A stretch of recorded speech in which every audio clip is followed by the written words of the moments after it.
उत्तराखंड में यूकेपीएससी और यूकेएसएससी परीक्षा आयोगों में सुधार की मांग को लेकर जो आंदोलन शुरू हुआ था वो गुरुवार को दोस्तों क्या बताएं यार, बहुत दुख हुआ अभी सुन के उत्तराखंड वाली बात कि बच्चे मार खा गए एग्जाम के समय।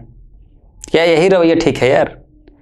हाँ, कि कोई मिडिल क्लास का बच्चा है, 12वीं पास किया है और उसके घर की स्थिति ठीक ना हो और वह बंदा ये सोचे चलो यार कोई बात नहीं, माँ बाप के पैसे से थोड़ा हम 1-2 साल दिल्ली, लखनऊ या मुखर्जी नगर या इलाहाबाद जाके यार पढ़ाई कर लेता हूँ और वनडे का एग्ज़ाम तैयारी करके अपना कहीं ना कहीं सेटल हो जाता हूँ। क्योंकि मिडिल क्लास का बच्चा ये सोचता है कि यार हम जैसे जवान हो रहे हैं वैसे हमारे माँ बाप बूढ़े हो रहे हैं। यही सोचकर बंदा जाता है और सोचता है कि यार हम पढ़ाई करते हैं और 2 से 2.5 साल 3 साल खूब मेहनत करता है और जब मेहनत करता है तो परिणाम ये आता है कि हम जिस पेपर को जा रहे हैं आज एग्ज़ाम देने वो पेपर लीक है यार। तो क्या होगा फिर? बहुत तकलीफ होती है भाई। जब पेपर लीक हो गया है तो उसके दिमाग काम नहीं करता भाई, बौखला सा जाता है। वो सोचता है कि अब माँ बाप मुझे कहाँ से पैसे देंगे, अब मैं क्या करूँगा। और जब हद से पार होता है तो बच्चे रूम छोड़ के सड़क पे आ जाते हैं। और यही हुआ उत्तराखंड में, बच्चे आ गए रोड पे। जब बच्चे रोड पर आ गए तो मांग करने लगे भाई ऐसा क्यों हो रहा है, जवाब मांगने लगे सरकार से। ले रोड पर तो पुलिस आ गई, हो गया लफड़ा, मारपीट दिए। ठीक है, लफड़ा तो हो गया, लेकिन वहाँ के जो सरकार है धामी सर तो बोलते ठीक है हम इस पर ऑब्जेक्शन लेते हैं। काहे को लोगे यार, फिर कुछ नियम बनाओगे और फिर कुछ वादे करोगे ताकि हमारी जनता खुश हो जाए। जो नकल करा रहे हैं, जो नकल माफिया हैं, अगर वो इस बार पहली बार अगर नकल करते हुए पकड़े जाएंगे तो 3 साल की कैद होगी, 5 लाख का जुर्माना होगा। अगर वो 5 लाख का जुर्माना नहीं दे रहा है तो 9 महीने की और सजा काटनी पड़ेगी। लेकिन अगर दोबारा कोई पाया जाएगा तो उसे 10 साल की सजा हो जाएगी और 10 लाख रुपए का जुर्माना देना होगा। अगर वो 10 लाख का जुर्माना नहीं दे रहा है तो उसे 30 माह की सजा और हो जाएगी। बताओ, ये सब नियम तो बना दोगे यार, क्या ये नियम लागू होंगे सरकार में? एक बात बताऊं, नीतियां लागू करने से नहीं बदलती भाई, नीति लागू करने से कुछ नहीं होता जब तक नीयत ना बदले। जिस दिन नीयत बदल गई ना उस दिन नीति बनाने की जरूरत ही नहीं पड़ेगी। हद है, सीरियस बोल रहा हूं भाई, मजाक नहीं है ये।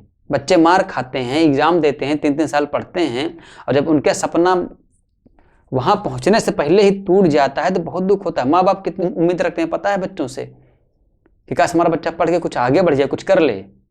अब उत्तराखंड के बच्चे इतना परेशान कि लोक सेवा आयोग का पेपर लीक हो गया, पटवारी का पेपर लीक हो गया, ग्राम पंचायत विकास अधिकारी का पेपर लीक हो गया। अब धामी सरकार बोली है कि हम नकल विरोधी अध्यादेश जारी करेंगे ना भाई, किए तो नहीं हो।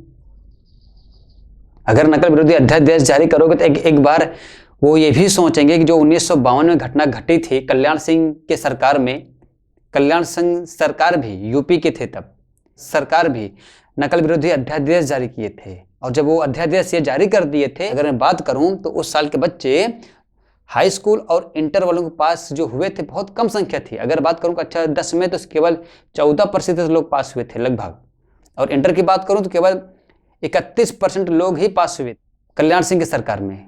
कल्याण सिंह के इस नीति से वहां की जनता थी, जो नवयुवक थे, बहुत विरोधी हो गए थे, बहुत आलोचनाएं हो रही थी और नकल के नाम पे तो जीरो नकल। और जो नकल कराने वाले माफिया थे उनके समझ लो जैसे सांप सूंघ गया था। लेकिन जो बदलाव करता है उसे कुछ त्याग भी करना पड़ता है, उसे बहुत बड़ा त्याग करना पड़ता है भाई, सच बता रहा हूँ, बहुत बड़ा त्याग करना पड़ता है। सच्चाई इतनी आसान नहीं होती और कल्याण सिंह को इस सच्चाई के बहुत बड़ा एक अपना कर चुकाना पड़ता है। 1993 में विधानसभा के चुनाव में हम वहां अपनी सत्ता खो देते हैं क्योंकि उनका विपक्ष मुलायम सिंह होते हैं और मुलायम सिंह खड़े होते ही मान जनता से हम सवाल कर लेते हैं कि आप हमें सिर्फ सत्ता में ला दो, जिस दिन हम सत्ता में आ जाएंगे उस दिन हम नकल विरोधी कानून को हटा देंगे। और जनता ने साथ दिया उसको और यहाँ वहां से मिलकर गठबंधन की सरकार बनाते हैं और सरकार बनाते ही नकल विरोधी अध्यादेश कानून को हटा देते हैं। और इसका परिणाम तो क्या लगता है, अगर धामी सरकार उत्तराखंड में नकल विरोधी अध्यादेश को जारी कर देते हैं या वो अपने राज्य में लागू कर देते हैं तो उनको क्या लगता है उनकी सत्ता बची रहेगी? क्या उनके नवयुवक उनको सत्ता पर बने रहने देंगे?